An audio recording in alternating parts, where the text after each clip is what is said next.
Eu sou a Ana e você está na Árvore dos Contos. Seja bem-vindo. Nesse vídeo eu vou contar quais foram as minhas últimas leituras, na verdade as leituras de junho e julho. E vou começar falando de O Nariz, de Nikolai Gogol. Li nessa edição linda da editora Antofágica, uma edição em capa dura, ilustrada, um capricho de edição. Nós temos aí ao longo do livro várias ilustrações.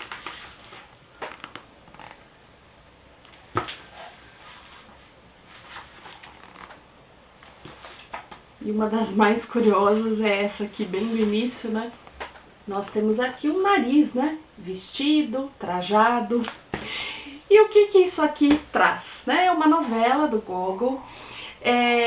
A história começa com o barbeiro da cidade que tá ali tomando seu café da manhã. Ele vai cortando o seu pãozinho e qual é o recheio? Um nariz. Né? E é um barbeiro, uma figura, um sujeito beberrão, né? E ele vê aquele nariz ali, né? Perplexidade, não entender o que está acontecendo. E depois ele percebe que aquele nariz é de um de seus clientes, é do Kovalyov, que neste momento está ali acordando e se vê no espelho sem nariz. Aquela imagem estranha, né?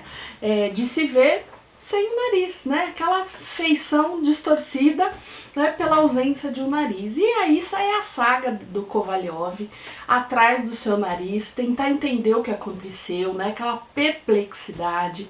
O livro traz um quê de grotesco, um quê de cômico, né? Traz uma crítica social, que é uma característica presente, né, das obras do Gogol. Vi isso quando fiz a leitura anterior, que foi o Capote, que eu adorei. É um livro assim, olha, é uma história inusitada, criativa.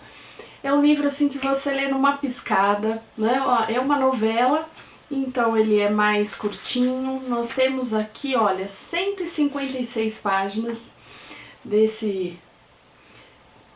novela gostosa, né, inusitada, de um barbeiro que acha o nariz, o dono do nariz sem nariz, e esse nariz perambulando aí pelas ruas. Né?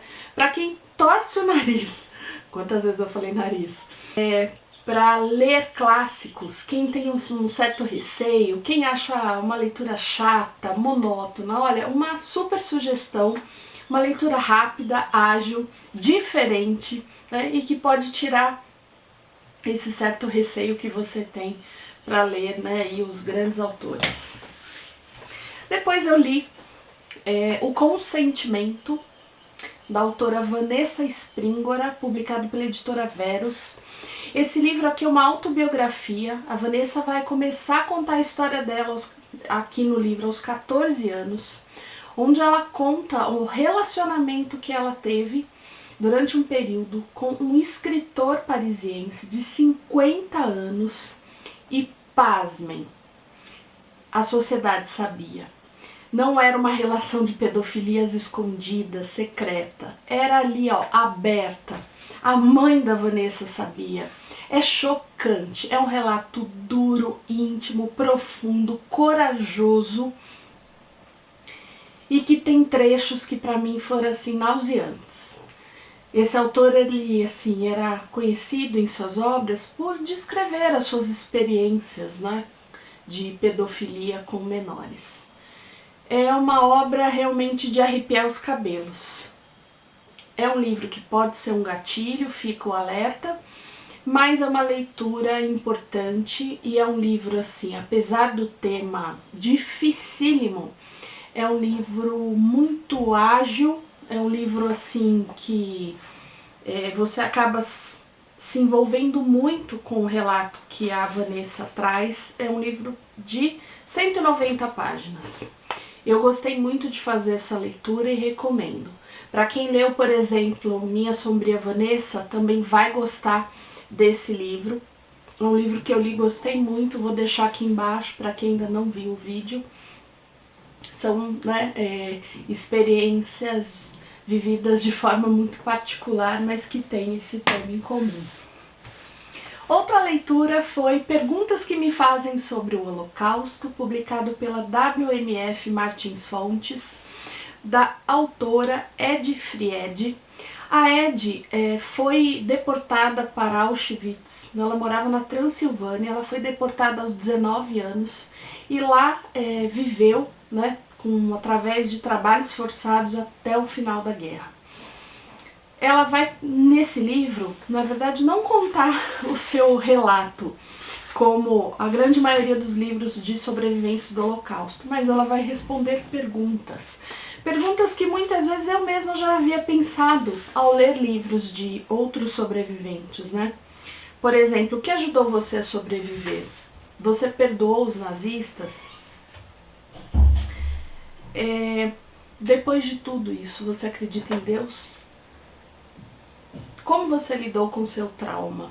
E outras perguntas mais. São 44 perguntas, então é um livro assim com uma estrutura muito diferente de perguntas e respostas, interessante, traz uma agilidade de leitura também muito grande.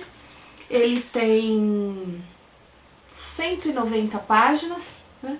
Eu gostei muito de ver, né, algo assim tão objetivo, né? Ela indo ao ponto e respondendo, vamos dizer, curiosidades que acabam sendo muito comuns de se saber de quem sobreviveu a essa barbárie que ocorreu na Segunda Guerra. Falando em Segunda Guerra, li também Filhos de Nazistas, da Tânia Krasniansky. Eu gravei um vídeo sobre esse livro, talvez já tenha sido, né, postado quando vocês tiverem assistido esse, então não vou me estender muito. Aqui nós vamos ter uma pesquisa feita pela autora. Ela é neta de um oficial da Força Aérea Alemã e essa foi a motivação para que ela escrevesse esse livro, que é na verdade organizar, né, a visão de filhos de nazistas, mas nazistas da cúpula, né, do partido nazista, os grandes figurões como Mengele, Goebbels, Speer, deixa eu ver aqui, Himmler e outros mais. Então ela vai colocar a visão desses filhos sobre os pais. Então nós vamos ter visões variadas, visões antagônicas. É um livro muito interessante, diferente também do que a gente está acostumado a ler sobre a Segunda Guerra. Uma leitura assim que me prendeu de ponta a ponta, foi uma leitura para mim muito... eu fiquei muito interessada pelo livro todo. Mais uma sugestão de leitura para vocês. Depois, A Fofura, que é O Segredo da Livraria de Paris, que é uma história assim de aquecer o coração, é um romance fofo, né, que vai contar a história da Valerie, que ela é entregue a uma tia quando ela tem 3 anos de idade, né, e ela vive com aquela tia como se só fosse isso que tivesse sobrado de sua família. Mas aos 20 anos ela fica sabendo que seu avô está vivo.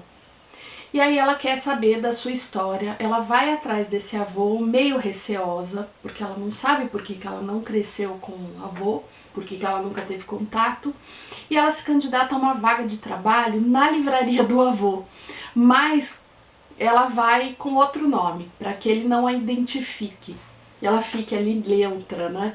E esse livro vai trazer esse ambiente de livraria, citações de obras literárias, né? A própria relação dela com o avô, né?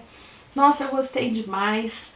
Para quem quer ler um livro que tenha uma relação com a Segunda Guerra, mas que não sejam relatos tão duros, tão tristes, né? Essa é uma opção bem bacana de um romance que traz isso de uma forma, um outro olhar, vamos dizer assim. Depois eu li Tudo por Amor, da autora Judith McNaught, publicado pela Bertrand Brasil. Eu tinha muita curiosidade de ler, né, algo dessa autora. Quem é fã de romances com histórias de amor, romances românticos, fala muito bem dessa autora, que ela escreve muito bem, que seus romances são lindos, são emocionantes. E eu escolhi esse aqui. Esse aqui foi um romance, assim, também gravei vídeo sobre ele, que ele teve pra mim uns certos altos e médios, não vou dizer altos e baixos, porque o romance em nenhum momento ficou ruim. Ele é um romance longo, são 600 páginas. E o que me incomodou, assim, o livro poderia ter sido um pouco menor, mas o que me incomodou é que algumas escolhas feitas pela personagem, ou coisas que ela aceitou, que pra mim tiraram um pouco daquela... não ficou crível, né, na história. Mas a autora escreve muito bem, cria, né, seus personagens, os personagens secundários, muito bacana, né? Mas é um romance assim que teve lá uns pontinhos que no vídeo sobre ele que eu já gravei, eu vou explicar. E terminando as minhas leituras, eu trago aqui meu primeiro mangá, que foi Monster, nessa edição em capa dura, uma edição nova feita pela editora Panini. Monster vai trazer a história do Dr. Tema. Dr. Tema, ele é um japonês que na história está morando na Alemanha. Ele vai para a Alemanha para desenvolver suas pesquisas, seus estudos. E ele é um neurocirurgião talentosíssimo, mas ainda muito jovem. Um dia na rotina dele de trabalho, chega no hospital uma primeira emergência, um garoto que foi baleado, e depois chega o prefeito da cidade. E ele recebe uma ordem do diretor do hospital para que ele atenda o prefeito, mas por uma questão ética, o Dr. Tema atende o menino, porque o menino é que chegou primeiro. E aí o prefeito acaba falecendo. Isso traz, né, uma situação complicada ali, diplomática dentro do hospital. E esse menino, né, ele sobrevive e ele vai influenciar a vida do Dr. Tema. Né? Tem algo ali que vai influenciar futuramente. A vida desse médico vai sendo transformada depois dessa escolha em salvar essa criança. Olha, é um livro que mistura um certo drama com mistério. Você fica querendo saber o que vai acontecer. Essas 400 páginas voaram. Além do... eu não falei o nome dele, do Naoki Urasawa, né? Que é o autor e ilustrador dessa obra. Ele ser muito talentoso. Eu gostei muito do traçado dele. O roteiro é muito bom, você fica muito envolvido com essa história. Eu tinha uma expectativa muito grande para ler Monster, porque eu vi muitos vídeos elogiando, vídeos até dizendo que era o melhor mangá da vida. E olha, foi muito, muito bom. Essa expectativa alta não atrapalhou, porque a leitura correspondeu. Então foi isso que eu li, né, todos esses livros. Me contem, né, você me conte, deixa aqui no comentário o que você leu, que leituras que te marcaram. E se quiser adquirir qualquer um desses livros na Amazon pelo meu link, eu agradeço muito e já agradeço quem tem adquirido produtos pelo meu link. Um beijo e até as próximas leituras. Tchau!